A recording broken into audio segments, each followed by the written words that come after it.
আজকে আমি যে রেসিপিটা শেয়ার করব সেটা হলো KFC style chicken popcorn recipe. আশা করি আমার রেসিপিটা আপনাদের কাছে ভালো লাগবে। যদি ভালো লেগে থাকে লাইক কমেন্ট শেয়ার করতে ভুলবেন না। দেখতে পাচ্ছেন আর এটা কিন্তু খেতে অনেক মজা হয়েছিল মাশাআল্লাহ। তো শুরু করা যাক। আসসালামু আলাইকুম everyone, welcome to Asha's kitchen CTG.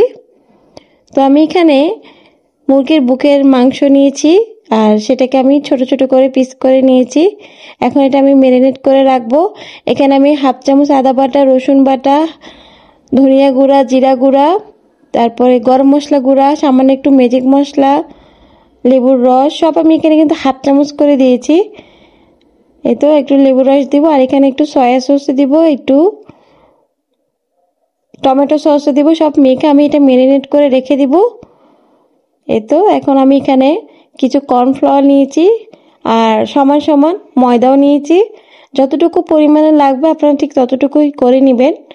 এখন সামান্য একটু এখানে আমি মরিচের গুঁড়াও দিয়েছি, একটু লবণও দিয়েছি। এখন এটা আমি সামান্য একটু একটু পানি দিয়ে এটা মেখে নিব। এইভাবে করে মেখে নিব, দেখতে পাচ্ছেন। আর এখন একটা ডিম ফেটিয়ে নিয়েছি, ডিমে কোট করে আমি ময়দা মিশ্রণের সাথে মেখে সব রাখবো এক সাইডে, দেখতে পাচ্ছেন।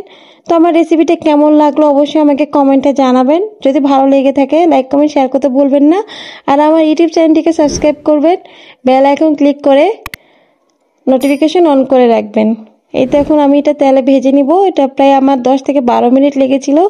আর এটা কিন্তু অনেক ক্রিস্পি হয়, একদম মিডিয়াম আঁচে করতে হবে। আজ এ পর্যন্ত, ভালো থাকবেন আর অবশ্যই কমেন্টে জানাবেন কেমন হলো। আল্লাহ হাফেজ।